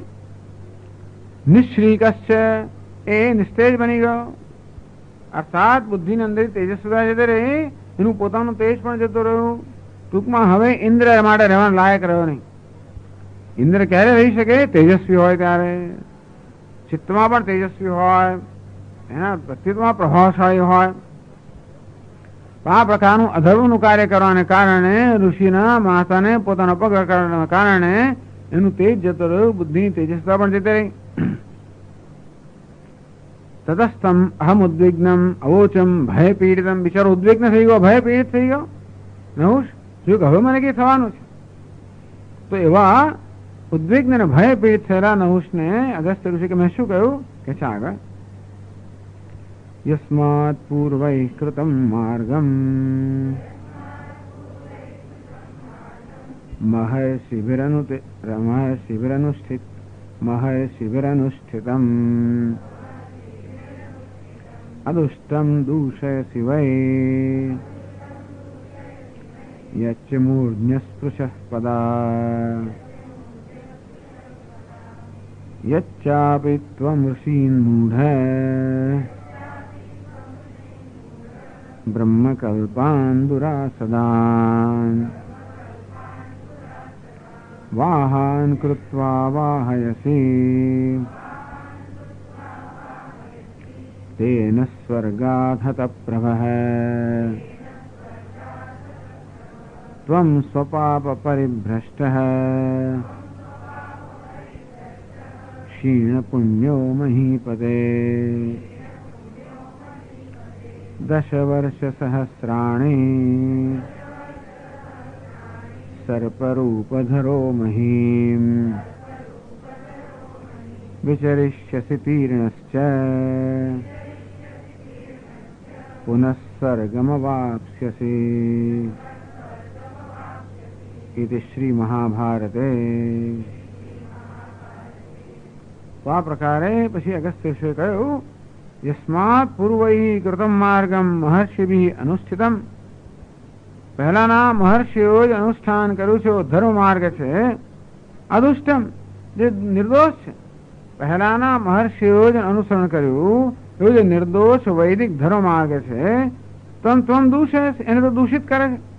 ટૂંકમાં વેદના આ મંત્રોને પ્રમાણભૂત ન ગણીને ઋષિઓએ જેને પ્રમાણભૂત ગણાય એને તો અપ્રમાણીકૃત કરે છે. તેથી તું એ જે નિર્દોષ વેદ છે એને દોષિત કરે છે, દોષિત ઠરાવે છે. એક કામ કરો. બીજું યચ્છ મૂર્ધની અસ્પૃશ્ય પદા. વળી તારા પગ વડે મારા મસ્તકને સ્પર્શ કર્યો.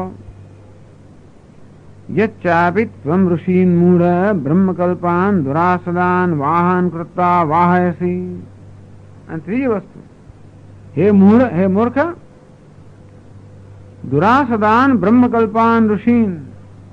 આ બ્રહ્મકલ્પાન ઋષીન, આ બ્રહ્માજી જેવા મહાન પ્રભાવશાળી ઋષિઓ દુરાસદાન જેમને પ્રાપ્ત કરવા મુશ્કેલ છે, જેમનો સત્સંગ થવો કે દર્શન કરવા મુશ્કેલ હોય એવા બ્રહ્માજી સમાન બ્રહ્મતુલ્ય આવા જે મહર્ષિઓ છે એ મૂર્ખ તે એ લોકોને તારા વાહક બનાવ્યા, તારી આ પીઠિકાના વાહક બનાવ્યા. આ ત્રણ વાત પ્રાપ્ત કરી. એક તો ઋષિઓ જેને નિર્દોષ ગણ્યો છે એવા ધર્મ માર્ગને તો દૂષિત કરે છે. બીજું તારા પગથી તે મારા મસ્તકને સ્પર્શ કર્યો. અને ત્રીજું બ્રહ્મતુલ્ય જે મહર્ષિઓ છે એમની પાસે તારી પાલખી ઉચકાવી રહ્યો છે. तेन स्वर्गात् हतप्रवहत्वं स्वपाप परिभ्रष्ट क्षीण पुण्यो महीपदे. हे મહીપતિ, તારા બધા પુણ્ય ક્ષીણ થઈ ગયા છે.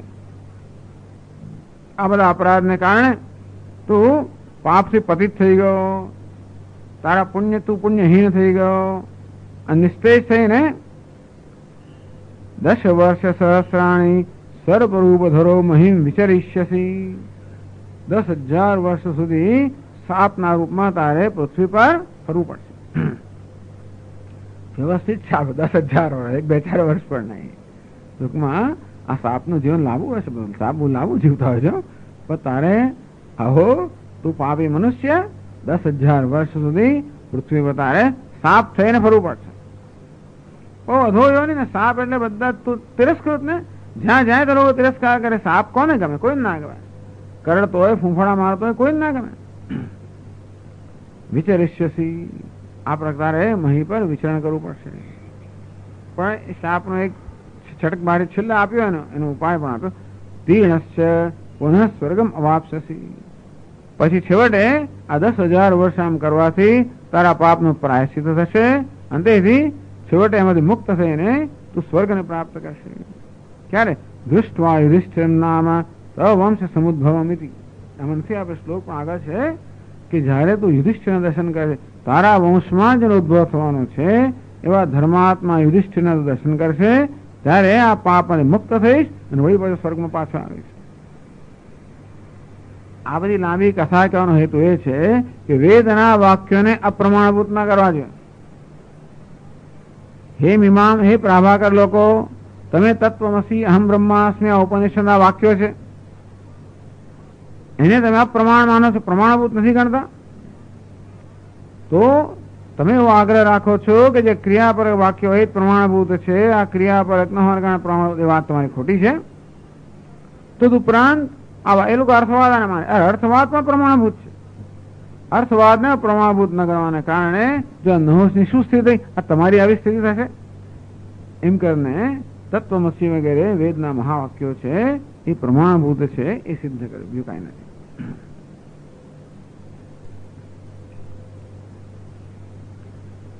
એટલે કે છે અતઃ શ્રદ્ધેયમ આત્મજ્ઞાનમ.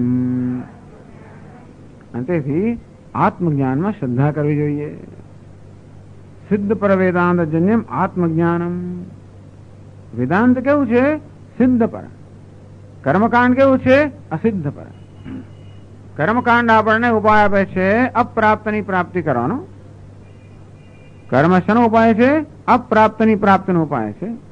ત્યારે જ્ઞાન શું છે? પ્રાપ્તને જાણવાનો ઉપાય છે.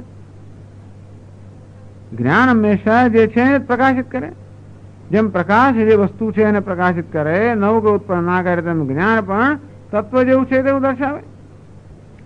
એ પણ પ્રમાણ છે. એટલે આ વેદાંતના વાક્યો જે સિદ્ધ વસ્તુ છે એને વરેલા છે, તો એના તત્વને પ્રગટ કરવા વરેલા વેદાંત વાક્યોને પણ પ્રમાણભૂત ગણવા જોઈએ. એમાં તમે આત્મજ્ઞાનમ શ્રદ્ધેયમ, આત્માનું જ્ઞાન જે છે એમાં તમને શ્રદ્ધા હોવી જોઈએ. ખાલી કરવા અને કરણ વ્રત ના રહો, એમાંથી મુક્ત થાઓ અને આત્મજ્ઞાનમાં પણ શ્રદ્ધા ધરાવો. એવું હવે પછીની સ્મૃતિમાંથી પણ ફલિત થાય છે. એટલે કહે છે અશ્રદ્ધાના પુરુષાઃ ધર્મસ્યાસ્ય પરંતપ અપ્રાપ્ય મામ નિવર્તન્તે મૃત્યુ સંસાર વર્તમની. આ ક્યાંનો શ્લોક છે? હે, ગીતાનો કયા અધ્યાયનો? કયો શ્લોક? એ જોજો. હા, પણ આટલું તો બધાને ખબર પડે છે ને કે ભાઈ આમાં લખેલું હોય છે, ગીતા છે 9મો અધ્યાય. આટલું તો ચાલો, આટલું ધ્યાન તો રાખતા છે. એમને યાદ ના હોય કે આ ગીતાનો શ્લોક છે, પણ આમાંથી તો ખબર હોય કે આ ગીતાનો છે. પેલો આંકડો 9મો અધ્યાયનો છે, બીજો આંકડો શ્લોકનો છે. આટલી તો ખબર પડી. એ પણ મોટી વસ્તુ છે. અશ્રદ્ધાના પુરુષા. તો જો આપણે આવી રીતે વેદમાં અને શાસ્ત્રમાં શ્રદ્ધા ન રાખીએ તો કેવી હાલત થાય છે એ વિષયમાં ભગવાનના વચન અહીંયા પણ ઉદ્ધૃત કરે છે. અશ્રદ્ધાના શ્રદ્ધા રહિતા ધર્મસ્ય આત્મજ્ઞાનસ્ય સ્વરૂપે તત્ફલે છે નાસ્તિકા. કેટલાય નાસ્તિક લોકો હોય છે જે આત્મામાં માનતા નથી, આત્મજ્ઞાનમાં માનતા નથી. આત્માનું જ્ઞાન થઈ જ ના શકે એવું માનનાર લોકો છે. આત્માનું જ્ઞાન કેમ થઈ શકે? જે બધાથી પર છે એનું જ્ઞાન થઈ કેમ શકે? જ્ઞાનના સાધનો તો આપણે ઇન્દ્રિયો છે, મન છે. એના માટે ઇન્દ્રિયો મન જે પર હોય એનું જ્ઞાન થઈ જ ના શકે. એમ કરીને આત્મજ્ઞાનમાં શ્રદ્ધા ન ધરાવે કે આત્માને સ્વીકારે નહીં. આત્મા એટલે શું હોય? ભગવાન કોને કહ્યું? ક્યાંથી આવ્યો? ભગવાન નામની વસ્તુ સ્વીકાર નહીં, જીવનનું ધ્યેય સ્વીકારે જ નહીં ભગવાન.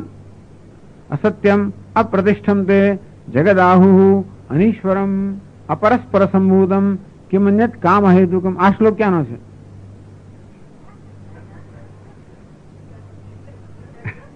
ગીતાનો હોવો જોઈએ. ગીતા જ છે, બરાબર. 16મા અધ્યાયનો. તો કેટલાક લોકો એવા હોય છે, નંબર નથી પૂછતો, ચાલો સંખ્યા. અસત્યમ અપ્રતિષ્ઠમ તે જગદાહુ અનીશ્વરમ. કેટલા લોકો એમ કહે છે કે ઈશ્વર છે જ નહીં, સત્ય નામની વસ્તુ જ નથી, કોઈ ધર્મ નામની વસ્તુ નથી, ઈશ્વર નામની વસ્તુ નથી. આવું છે. આવું કહેવામાં અમુક રીતની સ્વતંત્રતા મળી જાય. સત્ય હોય ને એવું આપણે સ્વીકારીએ તો પછી સત્યનું આચરણ કરવાનો આપણને ફરજ પડે. સત્ય કોને છે જ નહીં. સ્વામીજી બધા અસત્ય, બધું જૂઠાણું છે, સત્યની વસ્તુ જ નથી. ધર્મ કોને? ક્યાં ધર્મ કોઈ જગ્યાએ દેખાતો? ધર્મ નામની વસ્તુ જ નથી. ધર્મ છે એવું સ્વીકારીએ તો પાલન કરવાની આપણે ફરજ પડે. ઈશ્વર અનીશ્વરમ. ઈશ્વર કોને જોયો? ક્યાંય નથી. ઈશ્વર તો આવું થાય, આવું ફલાણું થાય. ઈશ્વરનો સ્વીકાર કરીએ તો પછી એને તો પછી ઈશ્વરને પણ આપણે ભગવાન ભીરું થવું પડે ને, ઈશ્વરનો ડર રાખવો પડે.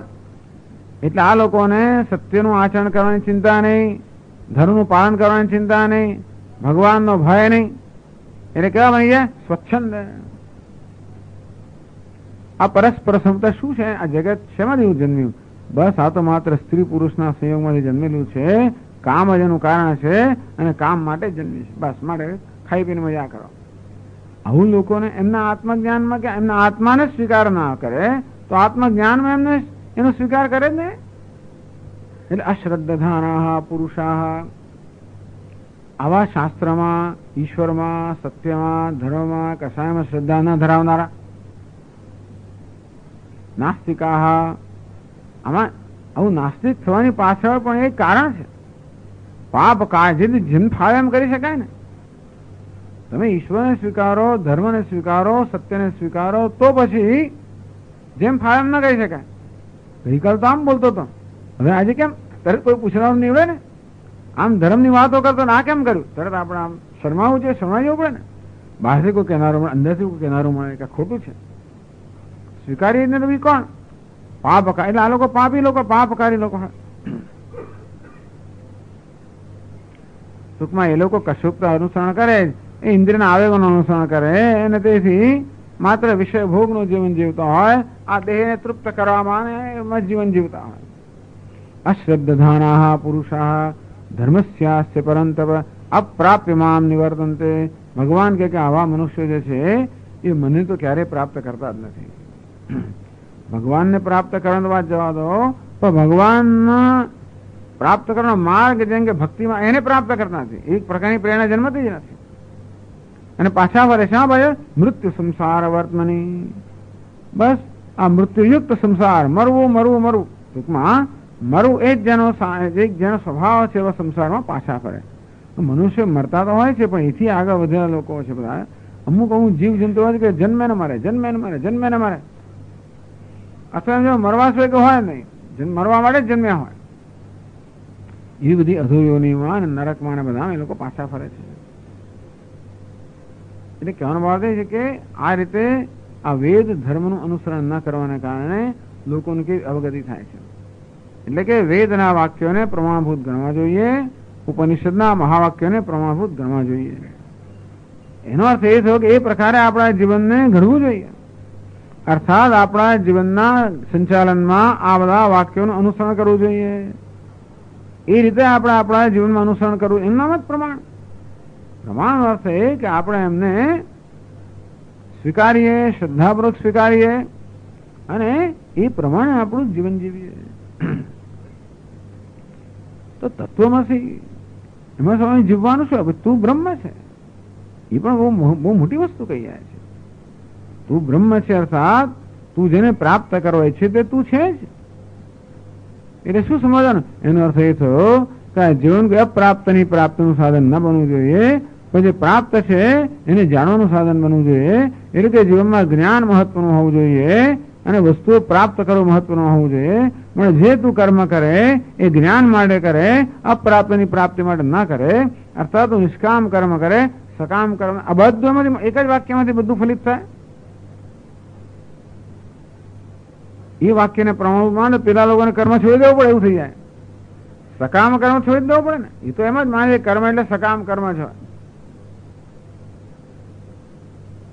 એ લોકોના માટે વિદ્વાન, અર્થી, જે કર્મફળમાં શ્રદ્ધા ધરાવનારું હોય, કર્મફળની ઈચ્છા ધરાવનારું હોય એ જ કર્મ કરી શકે. આપણે કહીએ નહીં કર્મફળની ઈચ્છા વગેરે કર્મ થઈ શકે, એ લોકો એવું ના સ્વીકારે. એટલે એમનો આખો જે પાયો છે ને પાયો તો એ તત્વમસી એ વેદ વાક્યને, વેદાંત વાક્યને પ્રમાણભૂત સ્વીકારે. તો જે પાયા પર એમની આખી કર્મની ઇમારત રચાયેલી એ પાયો તૂટી પડે. સકામ કર્મની ઇમારત. કર્મની આપણા ના નથી પાડતા, સકામ કર્મ. એ સકામ કર્મ તો આપણને સંસારમાં બાંધનારું જ છે. મુંડકોપનિષદમાં ઘણી નિંદા કરવામાં આવી સકામ કર્મની. ગીતામાં કહ્યું ક્ષેણે પુણ્ય મતે લોકમ વિશંતિ વગેરે. આ રીતે એવમ ત્રય ધન અનુપ્રપન્ના ગતાગતમ કામ કામા લભંતે. બસ ગતાગતમ લભંતે. તો તત્વમસી મહાવાક્યને પ્રમાણભૂત ગણીએ તો જ નિષ્કામ કર્મ પણ તો જ નિષ્કામ કર્મ શક્ય બને. કારણ કે આપણે સમજીએ કે મનુષ્યનું જીવન બ્રહ્મની પ્રાપ્તિ માટે છે, ઈશ્વરની પ્રાપ્તિ માટે છે. પણ ઈશ્વર તમારો આત્મા જ છે, એ પ્રાપ્ત જ છે, પણ એ પ્રાપ્ત કરવાનું નથી. તો કર્મ શેના માટે કરવાનું?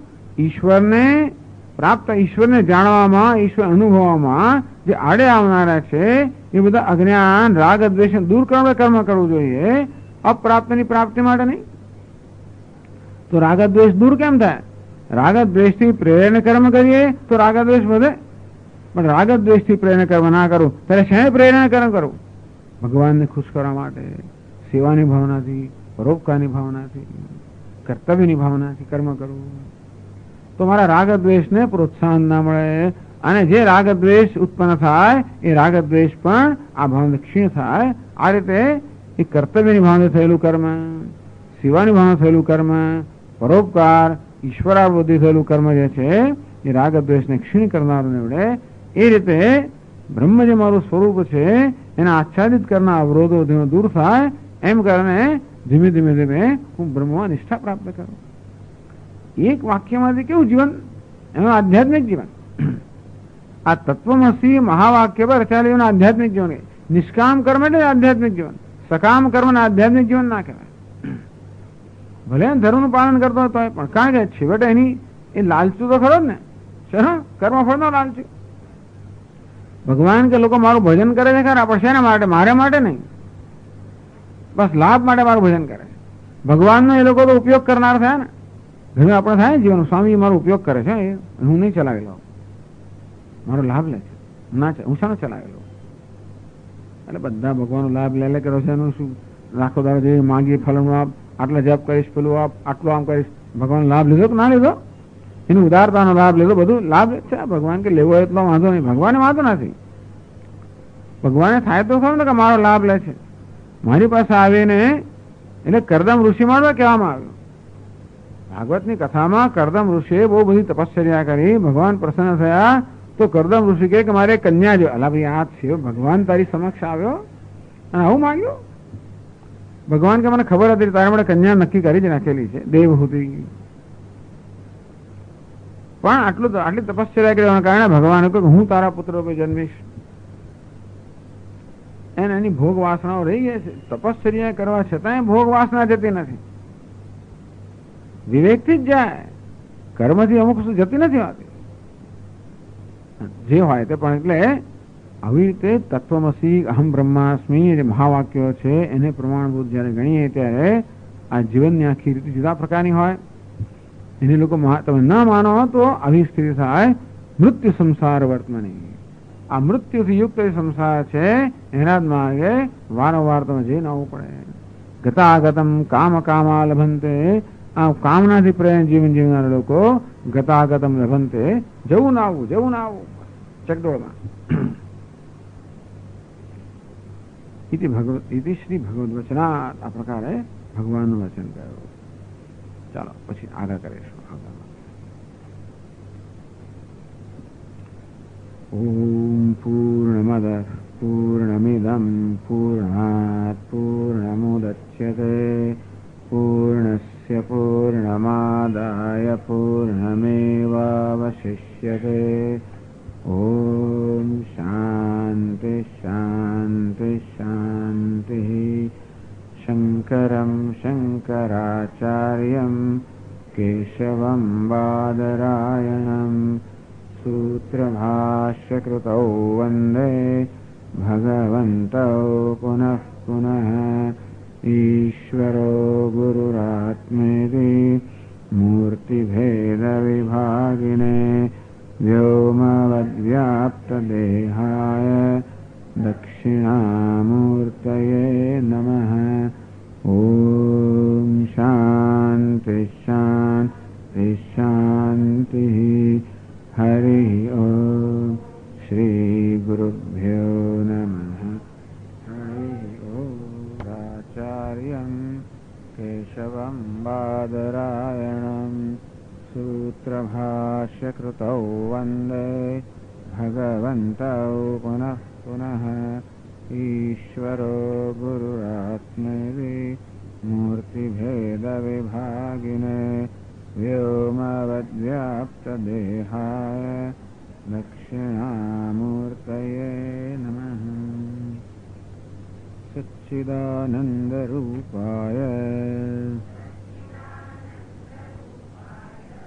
कृष्णाय क्लिष्टकारिणे नमो वेदान्तवेद्याय गुरवे बुद्धिसाक्षिणे कृष्णद्वैपायनं व्यासं सर्वलोकहिते रतं वेदाब्जभास्करं वन्दे समाधिनिलयं मुनिम्. सहस्रमूर्तेः पुरुषोत्तमस्य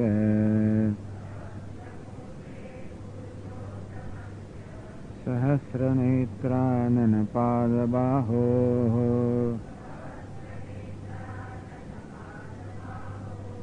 सहस्रनाम्नां स्तवनं प्रशस्तम्. निरुच्यते जन्मजरादिशान्त्यै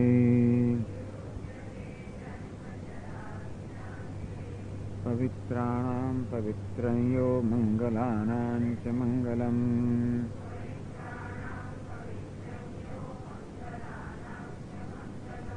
दैवतं देवतानां च भूतानां यो व्ययः पिता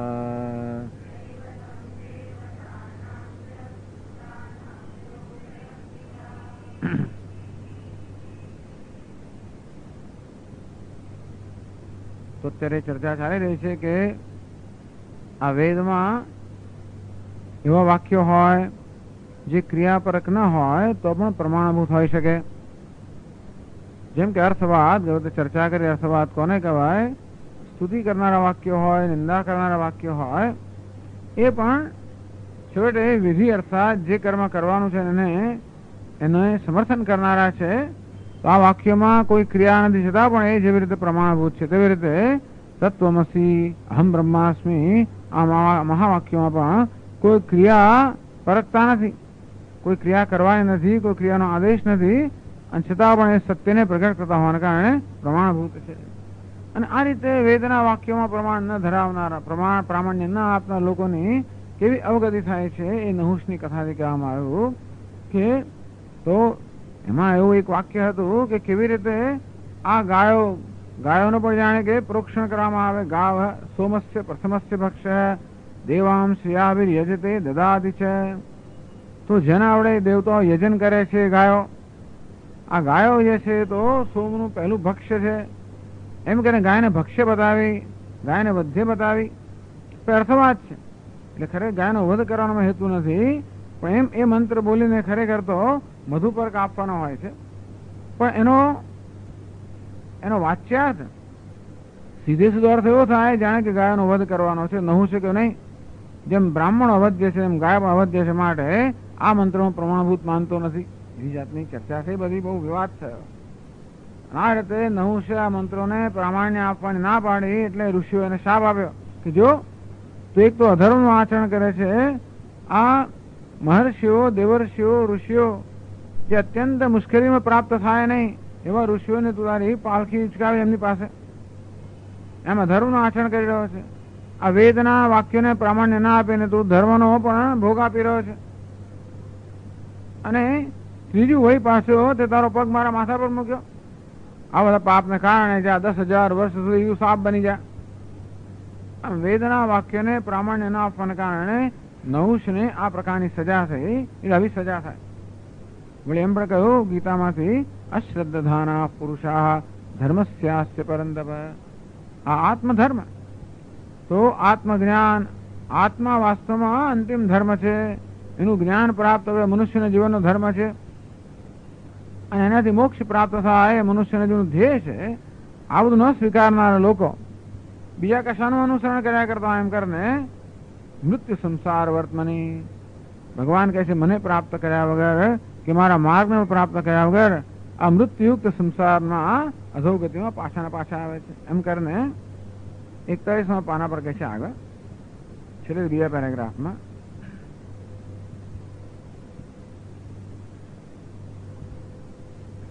ऐतरेय केच एष पंथाः एतत् कर्म एतत् ब्रह्म एतत् सत्यम तस्मान्न प्रमाद्येत तन्न अतीयात् नहीं अत्यायन पूर्वे ये अत्यायन ते परा बभूवुः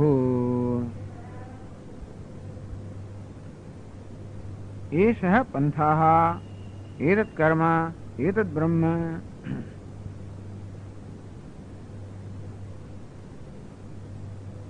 तो वेदांत जन्य ज्ञान आत्मज्ञान अतिक्रमेण, आ वेदांत जन उपदेश करे छे आत्मज्ञान अतिक्रमण करो अर्थात उल्लंघन करो, एनो अनादर करो तो शू थाय जीवननी अंदर.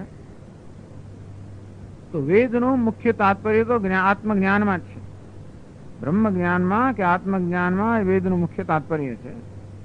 કર્મકાંડ ભલે અનેક પ્રકારના કર્મનો ઉપદેશ કરનારા હોય, પણ એ દ્વારા પણ અંતઃકરણ શુદ્ધિ થાય અને જ્ઞાન પણ યોગ્યતા થાય અને જ્ઞાન પ્રાપ્ત થાય, એ એનો હેતુ છે. વેદૈ સર્વૈ અહમેવ વેદ્ય, બધા વેદ દ્વારા જાણવા યોગ્ય વિષય તો હું જ છું, ભગવાન કહે છે. આમ ભગવાન કહો, બ્રહ્મ કહો, આત્મા કહો, સત્ય કહો, એ જ વાસ્તવમાં વેદનો મુખ્ય વિષય છે. એટલે બૃહદારણ્યક ઉપનિષદમાં યાજ્ઞવલ્ક્ય ઋષિ ગાર્ગીને કહે છે કે એતદ્વૈતમાત્માનમ અવિદિત્વા અસ્માલ લોકાન પ્રૈતિ સ કૃપણ. આત્માને જાણ્યા વગર જ્યાં લોકમાંથી વિદાય લે છે તો કૃપણ છે. એટલે આત્મજ્ઞાનને સૌથી વધારે મહત્વ આપવામાં આવ્યું છે. એનો અનાદર કરનારાઓની શું હાલત થાય છે અત્રે બ્રાહ્મણમાં કહેવામાં આવ્યું, અત્રે આરણ્યકમાં સ્થાવરાદિભાવ પ્રતિપાદક. એમ કરીને સ્થાવર થવું પડે છે, તમારે વૃક્ષ વગેરે વનસ્પતિ થવું પડે.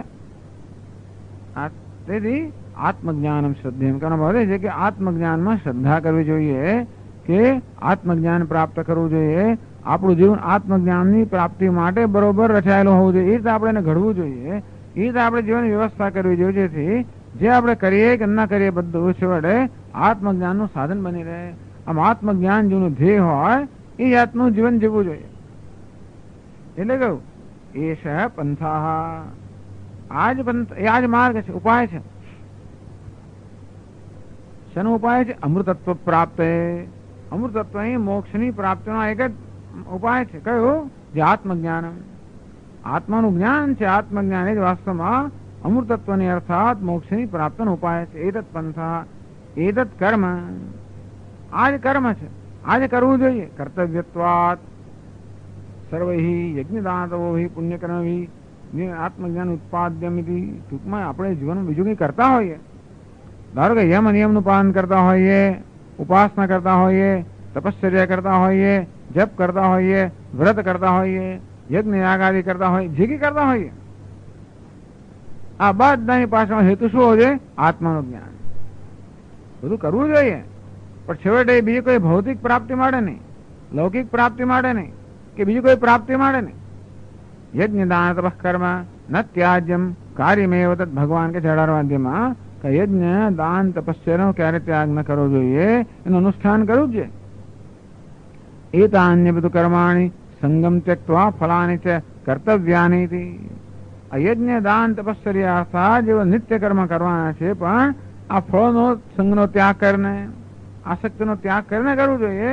આ દ્વારા બીજું કોઈ ભૌતિક ફળની માંગ ન કરવી જોઈએ, પરંતુ આત્મજ્ઞાન પ્રાપ્ત થાવ એ પ્રકારની ઈચ્છાથી આ બધું કરવું જોઈએ. ટૂંકમાં એટલે એને કર્મ કર્યું. આત્મજ્ઞાન એ જ વાસ્તવમાં કર્તવ્ય છે. એટલે કે બીજા બધા કર્મ દ્વારા પણ છેવટે એની જ પ્રાપ્તિનો આપણા મનમાં એની પ્રાપ્તિની ઈચ્છા હોવી જોઈએ. તદ્ધિ પંથા અમૃત નાન્ય પંથા વિદ્યતે અયનાય. કારણ કે કહ્યું પુરુષ સૂક્તમાં અન્યત્ર પણ આ અયનાય અર્થાત મોક્ષ પ્રાપ્તિ માટે આ સિવાય બીજો કોઈ માર્ગ નથી. એષ પંથા એતદ કર્મ એતદ બ્રહ્મ તત્ પ્રાપ્તિ ફલ. આ આત્મજ્ઞાન બ્રહ્મ છે. કેમ? કારણ કે આત્મજ્ઞાનની બ્રહ્મની પ્રાપ્તિ થાય. આત્મજ્ઞાન કર્મ છે, કારણ કે કર્મ દ્વારા આત્મજ્ઞાનની તૈયારી થાય. સર્વમ કર્માખિલમ પાર્થ જ્ઞાને પરિસમાપ્યતે. હે પાર્થ, બધું જ કર્મ છેવડે જ્ઞાનમાં પરિસમાપ્ત થાય છે. એટલે જ્ઞાન જ કર્મ છે, એટલે કરવા યોગ્ય છે. એ જ બ્રહ્મ છે, કારણ કે બ્રહ્મની પ્રાપ્તિનો એ જ ઉપાય છે. એતત સત્યમ. આત્મજ્ઞાન જ સત્ય છે. પરમાર્થ સદાત્મ વિષયત્વાદ. કારણ કે આત્મજ્ઞાન વિશે આત્મા જે સત્ય છે, માટે આત્મજ્ઞાન પણ સત્ય છે. એ સિવાય બીજા કશાના જ્ઞાનનો અર્થ જ નથી. ભલે બે વિદ્યા કહેવાય. આજે સરસ્વતી પૂજા, આજે સરસ્વતીનો દિવસ છે. આજે તો વસંત પંચમી છે, એટલે સરસ્વતીની પૂજા થતી હોય છે. તો એટલે જ મુંડકો ઉપનિષદો બે પ્રકારના જ્ઞાન જેનો પ્રાપ્ત થવા જોઈએ, અપરાવિદ્યા અને પરાવિદ્યા. તો અપરાવિદ્યા એટલે કે ઉતરતી વિદ્યા, અનાત્માની વિદ્યા, એ તો મિથ્યાની વિદ્યા છે. બસ એટલે એ જાણવું, એનું નામ જ વિદ્યા. અનાત્મા અનાત્મા જાણવો, મિથ્યા જાણવું, જેથી એનો વૈરાગ્ય પ્રાપ્ત થાય, એ જ એનો હેતુ છે. જેથી છેવટે આપણું બધું ધ્યાન પરાવિદ્યામાં કેન્દ્રિત થાય. તસ્માદ ન પ્રમાદ્યેત. તેથી આનો આત્મજ્ઞાનનો પ્રમાદ ન કરવો જોઈએ, એનું અતિક્રમણ ન કરવું જોઈએ, એનો અનાદર ન કરવો જોઈએ, એ વિશે બેદરકાર ન રહેવું જોઈએ. બેદરકાર ડ્રાઈવર માટે સલામત વાહન, એવું કોઈ સાંભળ્યું તમે? આવી જાહેરાત સાંભળી? બેદરકાર ડ્રાઈવરો માટે સલામત વાહન. અરે બેદરકારી હોય તો પછી કોઈ વસ્તુ સલામતી ના આપી શકે. ખરેખર ભલે કોઈ ગમે તે કહે ને વાહન સલામત, પણ છતાં તે જીવન બેદરકારી ના હોવી જોઈએ. અર્થાત આત્મજ્ઞાન વિશે બેદરકારી ના હોવી જોઈએ. તમ પંથામ ન અતિયાત. તો એનું અતિક્રમણ ના કરવું જોઈએ. કેમ? કારણ કે પૂર્વે અત્યાયન તે પરાબભૂ. જે પૂર્વની અંદર જે લોકોએ આત્મજ્ઞાન અનાદર કર્યો, બેદરકારીના વિશે સેવી, તે પરાબભૂ પરાભૂતા. ટૂંકમાં એ લોકો પરાજયને પામ્યા. એટલે જીવનમાં બધા પુરુષાર્થ અયોગ્ય બની ગયા. આ જ્ઞાન કર્મ વગેરે કરવાની મનુષ્યની જે યોગ્યતા છે એ યોગ્યતા પણ ગુમાવી દીધી. અંતેથી ટૂંકમાં બધા લોકોએ આ કર્મ અને જ્ઞાનનું અનુષ્ઠાન કરવું જોઈએ. કર્મ પણ નિષ્કામ ભાવથી આત્મજ્ઞાનનું સાધન બને અને આત્મજ્ઞાનની આરાધના કરવી જોઈએ એવું તૈત્રીય ઉપનિષદે કહ્યું. અને એનું જો તમે અનાદર કરો, એમાં પ્રમાદ કરો તો અનેક પ્રકારનો ભય છે, અનેક પ્રકારનો પાપ છે. એ પછીના શ્લોક પછીના મંત્રમાં કહે છે તદુક્તમ ઋષિણા પ્રજા તિસ્રઃ અત્યાયમીયુઃ ન્યન્યા અર્કમભિતો વિવિશ્રે બૃહદ્દતસ્થૌ ભુવનેશ્વन्तઃ પવમાનો હરિત આવિવેશ ઇતિ પ્રજા તિસ્રઃ અત્યાયમેયુઃ. આ ત્રણ પ્રસિદ્ધ પ્રજાઓએ ધર્મનો ત્યાગ કર્યો. આત્મજ્ઞાન ધર્મનો આ ત્રણ પ્રજાઓએ ત્યાગ કર્યો માટે શું હાલત થઈ એ પણ કહે છે. બીજા લોકોએ શું કર્યું? ન્યન્યા અર્કમ અભિતો વિવિશ્રે. તો બીજા લોકોએ અર્ક એટલે અગ્નિ. તો બીજા લોકોએ અન્ય અર્કમ અભિત નિવિશ્રે. બીજા લોકોએ અગ્નિની ઉપાસના કરી. બૃહદ્દતસ્થૌ ભુવનેશ્વन्तઃ. વળી બીજા લોકો જે છે એ લોકોએ બૃહદ એટલે મહાન જે સૂર્ય છે સૂર્યની ઉપાસના કરી. અને ત્રીજા લોકો છે ભુવનેશ્વંત પવમાનો હરિત આવેશ. પવન એટલે વાયુ. તો બધી દિશાની અંદર જેને પ્રવેશ કર્યો છે એ વાયુની ઉપાસના કરી.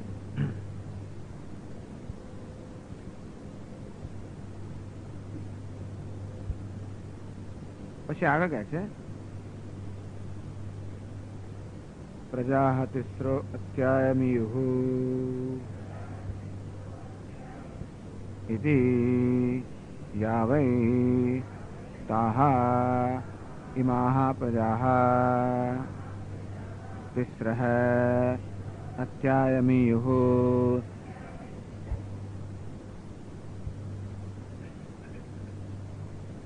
તાની માની વયાંસી વંગાઃ વગધાશ્ચ ઇરપાદાઃ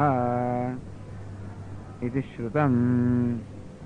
વંગાઃ વનગાઃ વૃક્ષાઃ વગધાઃ ઓષધયશ્ચ ઇરપાદાઃ ઉરફપાદાઃ સર્પાદયઃ. આગળનો જે મંત્ર એને એક એક એના ચરણ છે એની હવે સમજ આપે છે. હવે એક પણ શૈલી છે કે પહેલા મંત્ર કહેવામાં આવે તદુક્તમ ઋષિણા. ઋષિ કે મંત્રએ કહ્યું તો આ બ્રાહ્મણમાં જે વેદના જે બ્રાહ્મણ ગ્રંથો છે એમાં એ પ્રકારની શૈલી છે કે આવી રીતે મંત્ર ઉદ્ધૃત કરવામાં આવે પછી એના એક એક ચરણની સમજ આપવામાં આવે. એવું બૃહદારણ્યક ઉપનિષદમાં પણ છે. તો પ્રજા તિસ્રો અત્યાયમી હુઈ.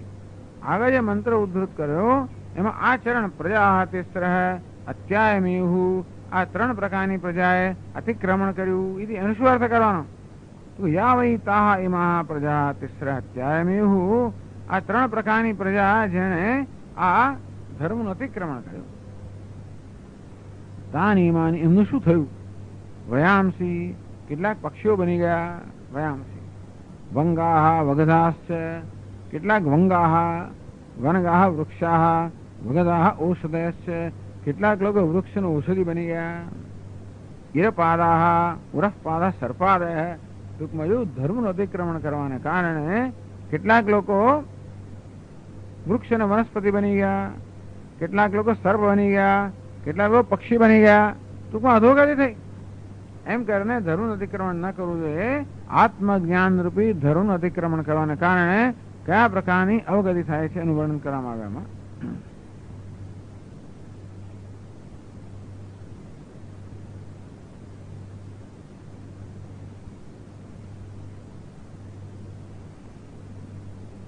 પછી કે છે આગળ તથા ચ ईशावास्ये अविद्वन्निन्दार्थो मंत्रः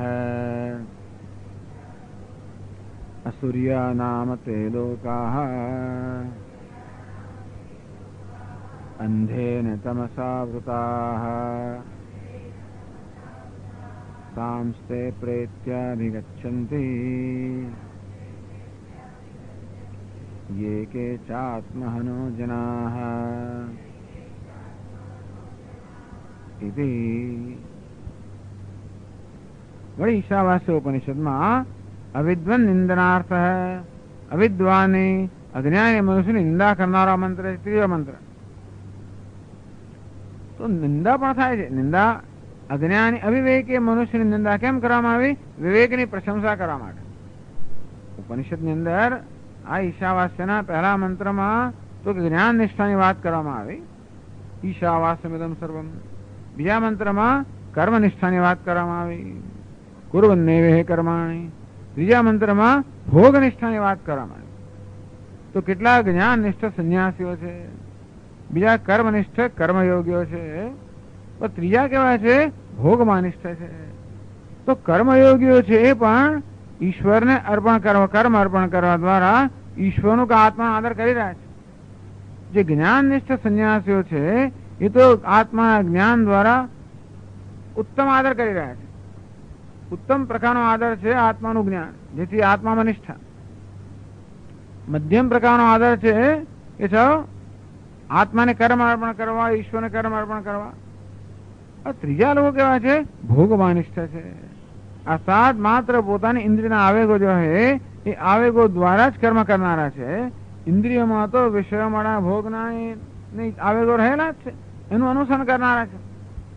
કેવાય અવિવેકી લોકો, બહિર્મુખ લોકો, અવિવેકી લોકો એમ કરવાથી પોતાને શું નુકસાન થાય જાણતા નથી, માટે એમની નિંદા કરવામાં આવે। એમની નિંદા કરવાનો હેતુ એ તો કોઈ ઉપનિષદ વાંચવાને સાંભળવાના નહીં, એમની નિંદા કરવાથી એમને અર્થ જ નથી। કારણ કે આપણે અહીં જે બેઠેલું જ ના હોય, કોઈ દોડો અહીં આવવાનું, એની નિંદા કરીએ તો એને પહોંચવાનું જ નથી, પહોંચવા નહીં બેઠેલા લોકોના છે।